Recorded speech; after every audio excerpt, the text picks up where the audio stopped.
Hi, everybody. Dan Illman, Ashley Mailloux. Taking a look at race number 8 at Del Mar on Saturday. It's the Grade 2 San Diego Handicap. Some nice older horses going a mile and a 16th. And it's the local prep for the very prestigious Pacific Classic. Let's take a peek at this field. You'll note the scratch of the number 8. Paroli is out. The number 6, Defunded, is a deserving 8-5 morning line favorite. And going into this year, who knew Defunded would be the leader of the West Coast-based contingent from Bob Baffert? Some thought it would be Taba. Some thought it would be Country Grammar. It's nice to have a deep bench. He's got Defunded in hot form. Yeah, Defunded, not shocking at all to see this one favorite on the morning line. Just looking at the 2 back-to-back wins, now cutting back. I think he's been very sharp on those efforts, and I don't mind the cutback in distance. And I think, Dan, we're talking about this horse and where he's been. I think he really stamped himself in the Pegasus World Cup Invitational. I knew he had won his previous efforts, but when he finished second in that race behind Art Collector, that's when I think people really started to take him seriously. A fascinating entrant in this race is the stretch-out sprinter, Brickyard Ride, the number 10. We throw up the Timeform US pace projector for this race. Brickyard Ride has true sprint speed. I'm talking 21:43 speed. If he breaks, he's getting to the front. The question is, how far does he want to go? Definitely interesting to see him in this race when we know that there's another race on, the program on Saturday that he would have fit into, but there was a lot of speed in that race. So curious to see him stretch out. Looking at his past performances, he has gone a mile and he won in that race in very impressive fashion, but have to think he's been a little sharper. So if he goes to the front, does he have the ability to slow things down? And it's unclear from what we've seen in those sprints. Defunded has wonderful tactical speed. You see his chicklet, the number 6. He might work out a candy trip right behind the speeds. Slow down Andy, the number 1, to me, is the Dr. Shivel of the longer distance set. He's just so underrated. He won the Los Al Futurity as a 2-year-old, the Sunland Derby at 3. Oh, he threw in the Del Mar Derby on turf as well. And recently, look, in the Breeders' Cup Dirt Mile, he ran a fine third last time out. They tested him off the layoff, Ashley. The Met Mile off a long layoff is not an easy race, especially if you get caught up in a hot pace battle. And it wasn't an easy field this year as well, getting Cody's wish in that field once again. But I love that you point out that he has been underrated. He doesn't get much attention. Just look at his off odds in his last 5 or 6 efforts. He has not gone off favored the last 3 double digits, And in 2 grade 1s, he was third at huge prices, and still people haven't taken notice of him. I kind of like him in this spot, knowing that he's going to make that second start off the layoff, and I don't mind him going a mile and a 16th. He's gone longer in the past and has been successful. The number 2 is Royal Ship, and all he did was win this race last year and then was beaten a country mile by the mighty Flightline in the Pacific Classic. He's been searching for himself since then. A promising effort 2 back behind Defunded. What did you make of the try in the All-American, just shipping him up to Topeka and trying something new at Golden Gate Fields? It didn't work out. It makes me wonder if he's getting a little bit long in the tooth, but I'm not going to throw anything Richard Mandella puts out on the track right now.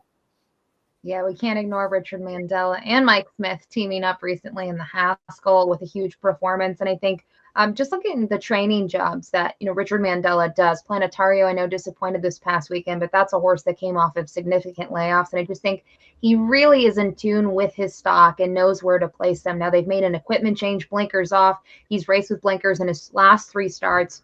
Prior to that, go down the page, you don't see blinkers at all. So maybe they've been trying different things along the way, and this is the next move. They're going to get him back onto the dirt, send him to Del Mar, where when we look at his performances last year, very strong in his 2 outings. And in both of them, no blinkers and working well for this return to the races.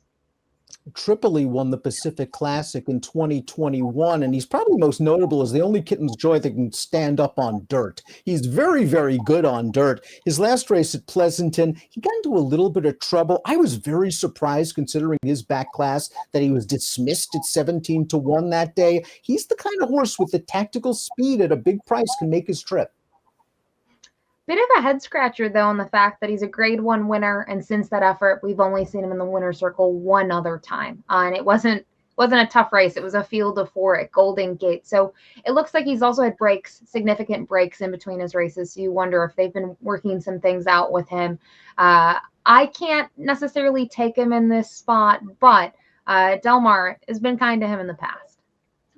I wonder if the 4 missed the cut's just a little bit of a sleeper in here. He campaigned on turf, mostly in Europe to begin his career, but I watched his one and only synthetic race. That was that Churchill Stakes at Lingfield. He was very good that day. He must have been hung out extremely wide into the stretch. He looked beaten and had no chance, and he still got up in the shadow of the wire to pip the runner-up. I have a feeling he might have needed his last race when he was beaten by American Admiral, his first start on dirt, his first off a long layoff. Maybe in terms of his pedigree, you're getting best of both worlds. He's by quality road, but obviously the bottom side, you can see where the turf comes from, and that's why they went with the turf. But interesting to see when this one joined the barn of John Sadler, they said, nope, we're going to the dirt. It wasn't like they were looking for a turf race that ended up getting, moved to the main track. They aimed for the dirt, and all in all, he raced well. That first start in North America can be tough even for very, very talented horses. Speaking of American Admiral, he's going to be running in a stakes race for the first time, but this horse was purchased for $1.3 million as a yearling, and I think they figured he'd be here by now after 18 lifetime starts. But let's take a look at his last race, an allowance, a 2-turn mile. He's in against Miss the Cut, who's coming into this race off the layoff. American Admiral's in between horses. Miss the Cut has the momentum. Maybe Miss the Cut's feeling the effects of the layoff, but I like how American Admiral grinds this out. I can understand why they spent a lot of money for him. He is just a big, good-looking gelding by American Pharoah. Maybe he just needed to mature. And he looks really good here cruising to the wire. His stride is opening up, as you mentioned. He looks like he's a bigger horse. It may just take him a little bit to get going. And my question with him is, what did he really face last time out looking at the field? I know Miss the Cut is in here, but we're not seeing the third and the fourth place finishers. It was a compact field. And his race before that was strong as well. But I'm wondering what really made the difference last time out. Why did we see the 10-point fire speed figure increase? And now he finds himself in a very tough spot to hopefully pick up his 4th career win. And now the horse to beat, Defunded, a multiple graded stakes winner and a game winner of the Hollywood Gold Cup last time out. Now this race was at 1.25 miles. Hernandez, the jockey, did not take any prisoners. He went right to the front. He faced pressure all the way around from Paroli, and he refuses to let this horse go by. 3 triple-digit buyers in his last 4 races, and he is way the horse to beat.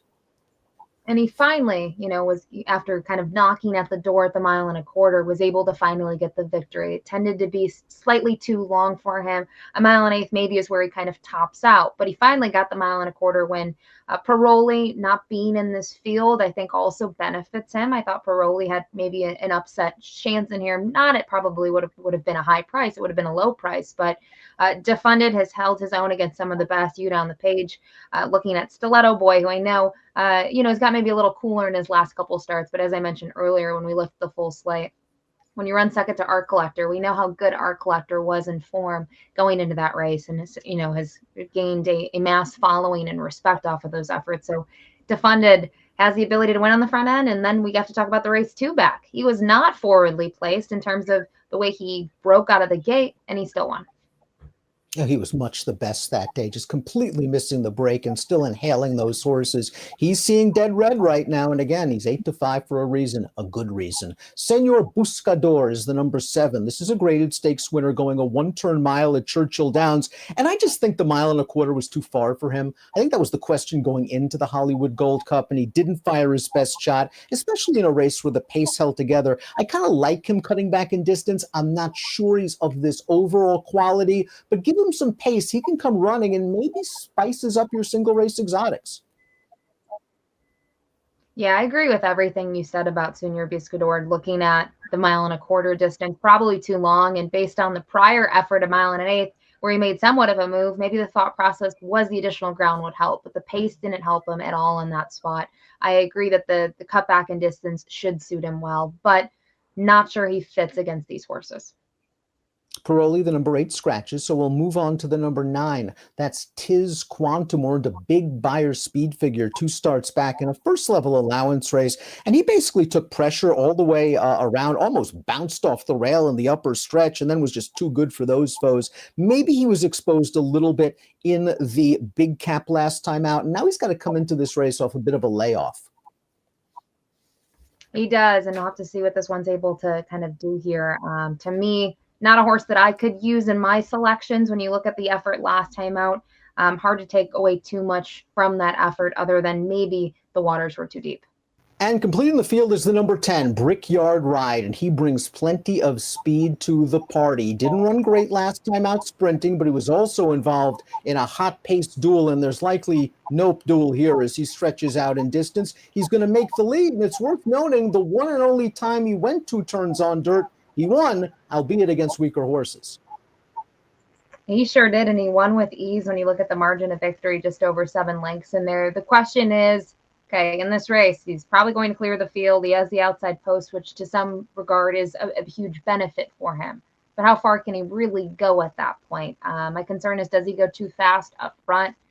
Well, while I think he could, I do find it interesting to look at his work tab. They've done a couple of 7/8 drills, which you don't see all the time. And then more recently, a very quick 5/8 drill. So maybe they're trying to get some more stamina in him, gear him up for this race, and they've had plenty of time to prep him for it. He's also going to get tested a little bit. When you go down the page and look at some of his races, going 2 turns in this sort of and this sort of caliber, I should say, of field, it's no small task. He's the horse to catch. Defunded is the horse to beat. And as we take a look at our top selections, you're not going to try to beat him. I'm not going to try to beat him. I think especially what I saw from him 2 starts back when he blew the start completely and still was much the best. I think in terms of what we've seen from him at the races, he's probably the class of the field. The price, though, I hate eating chalk, especially when we do these videos, Dan. I'm going to have to hear Defunded is going to be a heavy favorite. I originally picked Defunded on top. I'd like to think that I had an epiphany. I probably had a senior moment. I'm going to go with American Admiral. I just think he's the kind of horse that's getting better at the right time, a big-framed horse that can work out a nice trip. The price will be there, but boy, I don't want to have too much in against Defunded. He looks that good on paper. Should be a nice edition of the San Diego, and it's a great prep for the Pacific Classic where Go Rocket Ride could be waiting.